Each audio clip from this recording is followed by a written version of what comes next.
India now news. This is Bindu. Details చూస్తే మహబూబాబాద్ జిల్లా మురిపేడలోని social welfare గురుకుల పాఠశాలలో ప్రభుత్వ విప్ డోర్నకల్ ఎమ్మెల్యే జాటోత్ రామచంద్ర నాయక్ ఆకస్మిక తనిఖీలు చేశారు. అనంతరం విద్యార్థులతో కలిసి భోజనం చేశారు. పాఠశాలలోని సమస్యలను విద్యార్థులను అడిగి తెలుసుకున్నారు. రాత్రి విద్యార్థులతో కలిసి హాస్టల్లోనే బస చేశారు.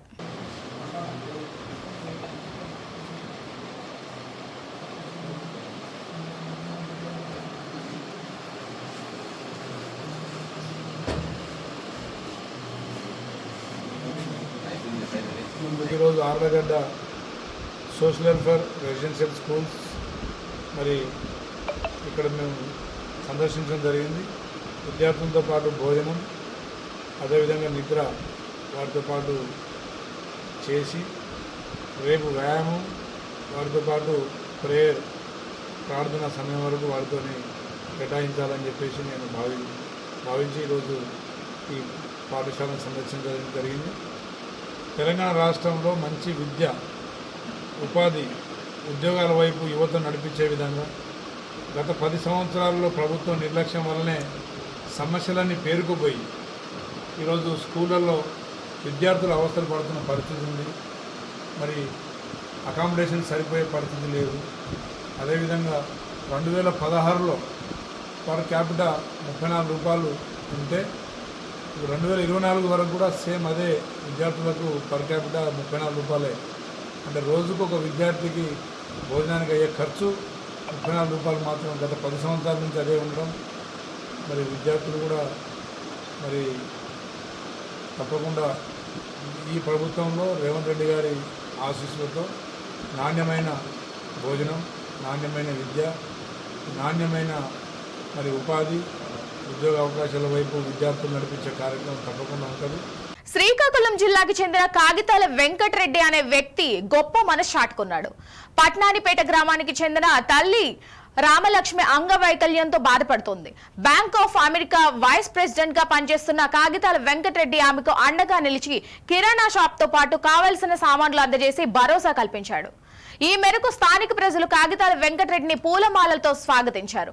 ఆయన చేస్తున్న సేవా కార్యక్రమాలు గ్రామ ప్రజలు మరవలేవని వెల్లడించారు. ఈ కార్యక్రమంలో సర్పంచ్ కొల్లి ఎల్లమ్మ, ఎంపీటీసీ కాగితాల కృష్ణారెడ్డి, బాసి గోవిందరెడ్డి, గ్రామ ప్రజలు పాల్గొన్నారు.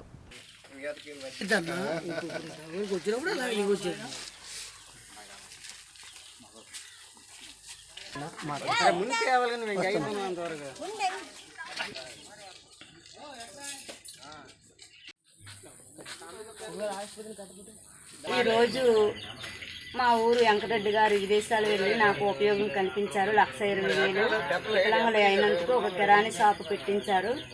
నన్ను అలాగే ఆ కిరాణీ షాప్ మీద జీవనం చేసుకోవాలని ఒక ఉపయోగం చేశారు. ఇక్కడ అందరూ పెద్దలందరికీ నా నమస్కారాలు, చిన్నలందరికీ నా నమస్కారాలు. అలాగే మా పంచాయతీ సర్పంచ్ గారికి నా నమస్కారాలు. సూర్యాపేట జిల్లా హుజూర్ నగర్ మండలం లింగగిరి మేజర్ కాలువ నుండి సాగర్ ఆయకట్టు పరిధిలో నీరు అందక రైతులు తీవ్ర ఇబ్బందులు పడుతున్నారు. అధికారులకు ఎన్నిసార్లు మొరపెట్టుకున్నా పట్టించుకోవడం లేదని రైతులు ఆవేదన వ్యక్తం చేశారు. ఈ మేరకు కాలువలోకి దిగి రైతులు నిరసన తెలిపారు. మంత్రి ఉత్తమ్ కుమార్ రెడ్డి స్పందించి సాగునీటి సమస్యను పరిష్కరించాలని కోరారు. రైతులు చేస్తున్న నిరసనకు సిపిఎం పార్టీ రైతు సంఘం నాయకులు మద్దతు తెలిపారు. ఇక్కడ బండా వీరారెడ్డి అని ఒక 25 ఎకరాలు కౌలు చేస్తా. ఇంతవరకు షెడ్ నాటు పెట్టలేదు. మాకు పుట్ట దగ్గరికి నీళ్ళు రాలేదు. నారుమడికి కట్టుకోవడానికి కూడా నీళ్ళు లేని పరిస్థితి. అసలు మా హుజూర్నగర్ కాలువకి మరి నీళ్ళు ఎందుకు రావటం లేదు అనేది అధికారులు అసలు పట్టించుకోవట్లేదు. దాని గురించి అధికారులు పట్టించుకోవాలని కోరటం జరుగుతుంది. మేజర్ రైతులు నీరు రాక తీవ్ర ఇబ్బందులు ఎదుర్కొంటా ఉన్నారు. నీరు వదిలి వారం గడిచినా కానీ లింగిరి మేజర్ ఉన్నటువంటి చెత్త చెదారం, చెట్టు చేమలు తీసేయక నిర్లక్ష్యానికి గురైంది. కాబట్టి వేలాది ఎకరాల వరి పంటలు సాగు చేసుకోవాల్సిన తరుణంలో పోసుకున్న నార్లు కూడా ఎండిపోతూ ఉన్నాయి. లింగిరి మేజర్ పరిస్థితి ఇప్పుడు మేము పరిశీలించాం. 6 కిలోమీటర్ల మేర లింగిరి మేజర్ మొత్తం కూడా పరిశీలించాం. ఇప్పటికే రైతులు ఒక 24 గంటలు దగ్గర ఒక 30,000 రూపాయలు ఖర్చు చేసి సొంతంగా వాళ్ళు కాలువ కొంత వరకు బాగు చేసుకున్నారు. మిగతా కాలం కూడా బాగు చేస్తున్నది. కానీ రైతులు డబ్బులు పెట్టుబడి పెట్టే పరిస్థితులు వాళ్ళు కూడా లేరు. కాబట్టి ప్రభుత్వమే అధికారులే చొరవ తీసుకొని మిగిలినటువంటి కాలువని మరమ్మతు చేయాలి. అన్ని చెట్లు చేమలు కూరుకొని ఉన్నాయి.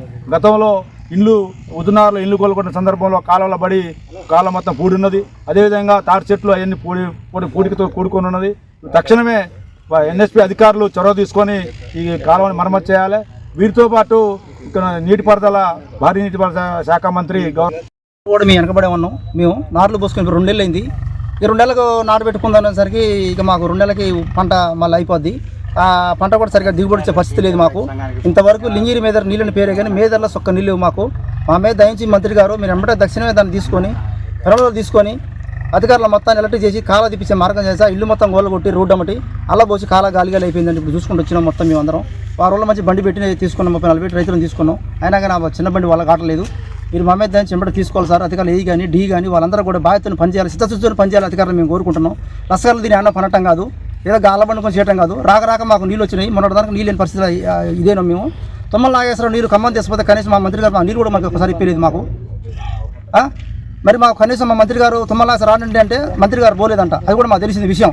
ఆఫీస్ కాడికి పోతే ఆయన ఒకటి చెప్తారు, ఏనో చెప్తారు. కష్టపడి పొద్దుగులు ఓటేస్తాను గెలిపిస్తాను మీరు నా మండలి కోసం కట్టమే కూర్చొని అడ్డం పడ్డాం మేము. మంచిర్యాల జిల్లా తాండూరు మండలంలో తెలంగాణ ఆయుష్ శాఖ ఆధ్వర్యంలో ఆరోగ్య శిబిరాన్ని సంబంధిత శాఖ అధికారులు నిర్వహించారు. ఈ సందర్భంగా జిల్లా ప్రోగ్రామ్ మేనేజర్ రవీందర్ మాట్లాడుతూ వయోవృద్ధులకు ఆరోగ్యకర జీవన ప్రమాణాలను పెంచడమే లక్ష్యంగా వైద్య శిబిరాలను నిర్వహిస్తున్నట్లు తెలిపారు. రానున్న రోజుల్లో ప్రతి ఒక్కరూ ఆరోగ్యకరంగా ఉండాలంటే ఎలాంటి చెడు ప్రభావితం చూడని ఆయుర్వేద మందులు వాడాలని కోరారు. ఈ కార్యక్రమంలో తాండూరు మండల ఎంపీడీఓ శ్రీనివాస్, డాక్టర్ శృతి, పద్మ, నీరజ తదితర ఆరోగ్య శాఖ సిబ్బంది పాల్గొన్నారు.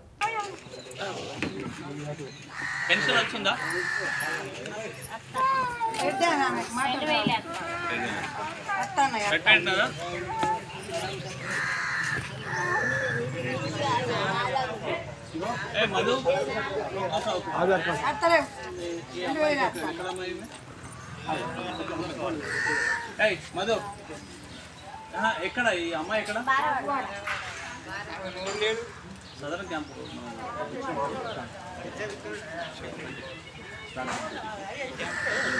మంచిర్యాల జిల్లా లక్షేటిపేట పట్టణ ఉత్కూరు చౌరస్తా సమీపంలో వ్యక్తి మృతదేహం కలకలం రేపింది. మృతుడు జీపూర్ మండలంలోని సబ్బేపల్లి గ్రామానికి చెందిన చింతల దేవయ్యగా గుర్తించారు. హత్యగా గుర్తించిన పోలీసులు హత్యకు పాత కక్షలే కారణమో లేదా మరే ఏ ఇతర కారణాలు ఉన్నాయా అనే కోణంలో దర్యాప్తు చేపట్టారు. మృతదేహాన్ని పోస్ట్మార్టం నిమిత్తం లక్షేటిపేట ప్రభుత్వ ఆసుపత్రికి తరలించారు. జగిత్యాల జిల్లా గొల్లపల్లి మండల కేంద్రంలోని మహాత్మా జ్యోతిబా పూలే బాలిక హాస్టల్లో 5 విద్యార్థినులు తీవ్ర అస్వస్థతకు గురి అయ్యారు. ఆగస్టు 15 సందర్భంగా ఆట పోటీలలో విద్యార్థినులు అస్వస్థతకు గురి అయినట్లు హాస్టల్ అధికారులు తెలిపారు. అంబులెన్స్ లో విద్యార్థినులను జగిత్యాల ప్రభుత్వ ఆసుపత్రికి తరలించి చికిత్స